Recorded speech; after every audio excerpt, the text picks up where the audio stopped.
Race రావి start అయిన తర్వాత అంటే ఆ సినిమా జర్నీలో కూడా మీరు చాలా ఇబ్బందులు పడ్డారు. బట్ అన్నిటికంటే పెద్ద ఇబ్బంది ఏంటంటే ఆ సినిమా షూట్ అంతా అయిపోయిన తర్వాత క్లైమాక్స్ షూట్ చేయాలి. రేపు ఉదయం షూటింగ్ అనగా ఈరోజు మీరు మాయమైపోయి కారం చేడు వెళ్ళిపోయి రామానాయుడు గారి కాళ్ళ మీద పడిపోయారట. అవును సార్. నాయుడు గారి కాళ్ళ మీద అవకాశం ఇచ్చిన తర్వాత ఎందుకు పడాల్సి వచ్చింది? అంటే సార్ మేము నాయుడు గారు ఫస్ట్ అరగంట చెప్పాం కదా సార్, కదా అరగంట ఆయన ఫీల్ అయ్యి కళ్ళ నీళ్ళు పెట్టుకున్నారు సార్. తర్వాత ఆయన నాయుడు గారి మనసులో ఏది ఉండదు సార్. ఆయన వచ్చిన వాళ్ళందరికీ భలే కట్ చెప్పారయ్యా, అసలు లాస్ట్ క్లైమాక్స్ ఎలా ఉంటుందంటే చెప్తుండేవారు అంటున్నారు. అలాగా డాక్టర్ ఒక డాక్టర్ గారు మన కేర్ హాస్పిటల్ డాక్టర్ గారు పేరు పెద్ద డాక్టర్ అంటేనా రాజుగారు, డాక్టర్ రాజుగారు అంటున్నా. ఆయన నాయుడు గారికి దగ్గరికి వస్తుంటారు ఆయన.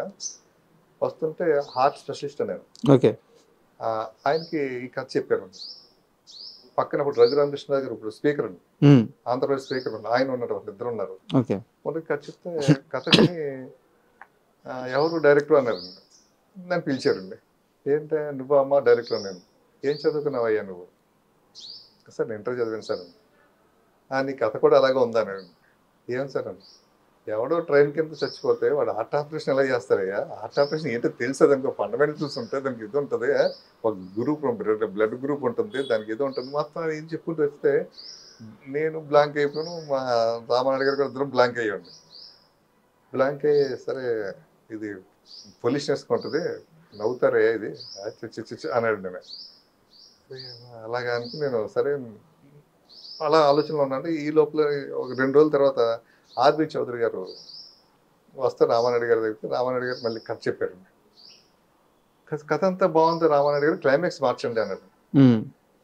శ్రీకాంత్ని కంటిన్యూగా ఫ్లాపులు కదా శ్రీకాంత్కి, శ్రీకాంత్ చచ్చిపోతే ఎవడో చూస్తాడు, అది కాదు శ్రీకాంత్ గుండె ఇవ్వడం ఏంటి, వెంకటేష్ 4 కోసుకుంటేనే జనం పట్టించుకోలేదు, శ్రీకాంత్ గుండె ఏంటి అనేసి కొంచెం ఇదిగా మాట్లాడి అక్కడికి కథ బాగుంది, ఆ క్లైమాక్స్ మాత్రం మార్చండి అంటే నాయుడు గారికి ఇంకా ఆర్బి చౌదరి గారు మాట అంటే బాగా గట్టిగా, అంటే ఆయన మంచి రైటర్గా ఎన్నుకుంటాడు, కథలు బాగా చూస్తుంటాడు కదా. నాయుడు గారికి స్ట్రాంగ్ పడిపోయింది. పిలిచినాక మహేష్ మనం అనుకున్నది కరెక్ట్ కాదనిపిస్తుంది, అది ఎవరు చెప్తే వాళ్ళందరూ నెగిటివ్గా చెప్తున్నారు, క్లైమాక్స్ మార్చండి అని. మాకు శివ ఈ సినిమాకి కూడా ఏంటంటే ఫస్ట్ క్లైమాక్స్ వేరండి. షూటింగ్ వెళ్ళే టైంకి షూటింగ్ ఒక 1 వీక్లో ఉంటుంది, క్లైమాక్స్ మార్చేసామండి. ఆ క్లైమాక్స్ సినిమా ప్రాణం అయిందండి. అలా ఇప్పుడు నాయుడు గారు క్లైమాక్స్ మార్చుకుంటాం. సరే అయితే సార్ ఒక పని చేద్దాం సార్, క్లైమాక్స్ లాస్ట్లో పెట్టుకుంటాం సార్. ముందు ఇప్పుడు క్లైమాక్స్ గురించి ఆలోచిస్తుంటే మనం 1 వీక్లో షూటింగ్కి వెళ్తున్నాం, డేట్స్ అన్ని పోతాయి కదా సార్. యాసి కథ అంతే, అదే కథ ఉంటుంది, క్లైమాక్స్ కూడా మార్చాలి కదా. శ్రీకాంత్ చచ్చిపోకూడదు, బతకాలి, ఆ సంఘాన్ని కల్పించేయాలి, అంతే కదా సార్. దాన్ని ఆలోచిస్తాం సార్, కొత్తగా ఆలోచిస్తాం సార్. సరే అలాగని మేము షూటింగ్కి వెళ్ళిపోయాం సార్. ఆ ఎపిసోడ్ మాత్రం ఆ లాస్ట్ 2 డేస్ వరకు మాత్రం అలా పెండింగ్ పెట్టేసాం సార్. ఈ లోపల ఏంటంటే నా షూటింగ్ స్టార్ట్ అయిన ఒక 10 రోజులకి మా రామానాయుడు గారికి తెలుగుదేశం పార్టీ ఎంపీ సీట్ ఇచ్చారు. ఇంక ఎంపీ సీట్ రాగానే ఇంకా ఆయన వాళ్ళ కాన్స్టిట్యున్సీకి వెళ్ళడం, ఇంకా తిరగడం, ఇంకా హడావుళ్ళు ఉండేవారండి. ఇంకా మా షూటింగ్ అయిపోతుంటుంది, ఇంకా క్లైమాక్స్ ఒకటే తీయాలండి. ఆ క్లైమాక్స్ తీయడానికి రైల్వే స్టేషన్ పర్మిషన్ ఇవన్నీ కావాలి, అంటే నేను అనుకున్న క్లైమాక్స్ కండి.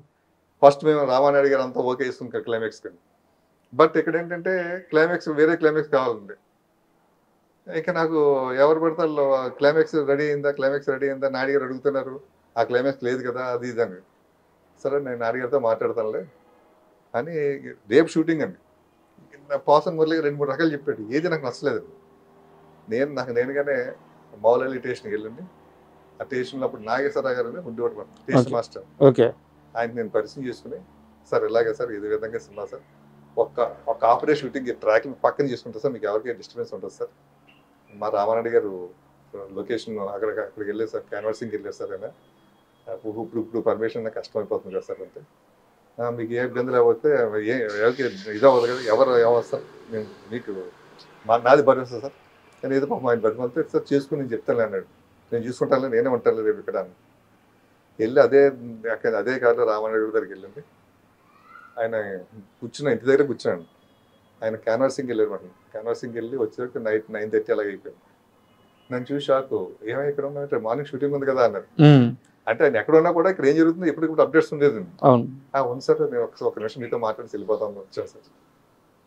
నేను లాస్ట్ కార్యకర్తలు అంటాను అందరితో లోపలికి వెళ్ళి ఏంటి అంటే లోపలికి వెళ్దాం సార్ రూమ్లోకి వెళ్ళి డోర్ వేసేసి కాల్ మీద పట్టాను పడిపోయి ఏంటి అని సార్ నేను ఎవరో మీకు తెలియదు సార్ నన్ను మీ సంస్థలో అసిస్టెంట్గా పెట్టుకున్నారు నాకు ప్రోత్సాహం ఇచ్చారు నన్ను డైరెక్టర్ కూడా చేశారు మీకు ఫస్ట్ ఏం చెప్పామో అది మీరు ఫస్ట్ ఇంప్రెస్ చాలా ఫీల్ అయ్యారు మధ్యలో ఎవరెవరో ఏదో అన్నారని చెప్పేసి మీరు అది మార్చమన్నారు దాన్ని మించి క్లైమాక్స్ నాకు రావట్లేదు సార్ పోసన్ మురళి గారు ఇదో చెప్పాడు పోసన్ మురళి గారు ఎన్ని చెప్పినా నాకు ఎక్కట్లేదు సార్ ఈ ఒక్క అవకాశం ఉంది సార్ నేను మీరు అనుకున్న దానికన్నా 4-5 రోజులు ముందే తీసిన సినిమాని షెడ్యూల్గా మనం వేసుకున్న డేట్స్ కన్నా ఎక్కువ అయింది ఒక్క 2 రోజులు నాకు కేటాయించండి ఒకే ఒక్క రోజు సార్ నాకు 2 రోజులు కూడా ఒకే ఒక్క రోజు ఇవ్వండి సార్ నేను తీసి పెడతాను సార్ ఈ క్లైమాక్స్ నచ్చలేదు అనుకోండి సార్ మీరు చెప్పిన వేరే క్లైమాక్స్ చేద్దాం సార్ ఒక్క అవకాశం సార్ ఇది వన్ డే మన రోడ్ బ్యాగ్ వస్తే షూటింగ్ చేస్తుండగా ఏదో వర్షం వచ్చి అప్సెట్ అయింది అనుకోండి సార్ అంటే ఇంకా నాయన గారు ఇదంతా కాళ్ళ మీద పడి అడుగుతున్నారు కింద కాలు మీద పడిపోయి లేచి ఇంకా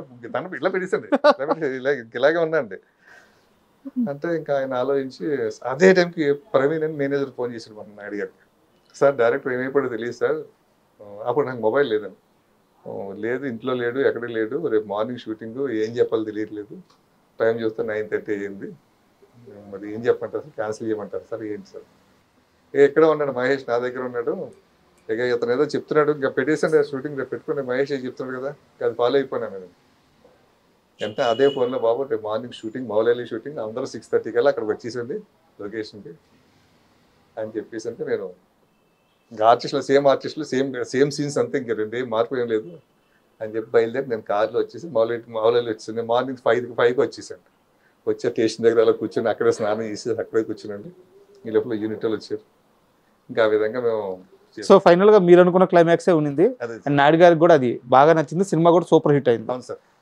బట్ ఇక్కడ నాకు డౌట్ ఏంటంటే సినిమా సక్సెస్ తర్వాత ఒక స్టార్ హీరో మిమ్మల్ని తన కారులో ఎక్కించుకొని స్టార్ హీరో కాదు స్టార్లకే స్టార్ హీరో మెగాస్టార్ అండి చిరంజీవి గారు ఆయన తన కారులో ఎక్కించుకొని నైట్ అంతా మిమ్మల్ని అలా తిప్పి శ్రీకాంత్ గారి దగ్గరికి తీసుకెళ్లి అవును సార్ లొకేషన్ వెళ్ళాం సార్ ఆయనతో మిమ్మల్ని ఆయన్ని తీసుకొని వచ్చి నైట్ అంతా పార్టీ ఇచ్చి అవును సార్ మహేష్ మనం సినిమా చేద్దాం అంటే ఎందుకు చిరంజీవి గారికి అంత ప్రేమ ఆ రోజు అంత ఉత్సాహం ఎందుకు వచ్చింది చిరంజీవి గారికి శ్రీకాంత్ గారికి బాగా ఇష్టం అండి చాలా ప్రేమను తమ్ముడు సొంత తమ్ముళ్ళకి ఫీల్ అవుతుంటారు మనం అవునా ఆ టైంలో శ్రీకాంత్ గారు కంటిన్యూ ఫ్లాప్స్ అంటే ఆయన చిరంజీవి గారి దగ్గర చాలా బాధపడుతుండేవారు అటువంటిది ఈ సినిమా పెద్ద హిట్ అయిందండి హిట్ అయిన తర్వాత ఇంట్లో డైనింగ్ టేబుల్ దగ్గర చిరంజీవి గారు అందరూ మాట్లాడారు శ్రీకాంత్ మళ్ళీ ఫోన్లో మంచి హిట్ పడిందంటే అదే టైంలో నాగబాబు గారు అక్కడ ఉన్నారు అన్నయ్య ఆ సినిమాలో నేను యాక్ట్ చేశాను భలే ఉంది సినిమా కొత్త కూర డైరెక్టర్ బాగా తీసాడు సినిమాని చాలా మంచి సినిమా అది చూస్తుంటే రకం ఫీల్లో ఉంటాం సినిమాని అని నాగబాబు గారు చెప్పారు చెప్పగానే చిరంజీవి గారు అంటే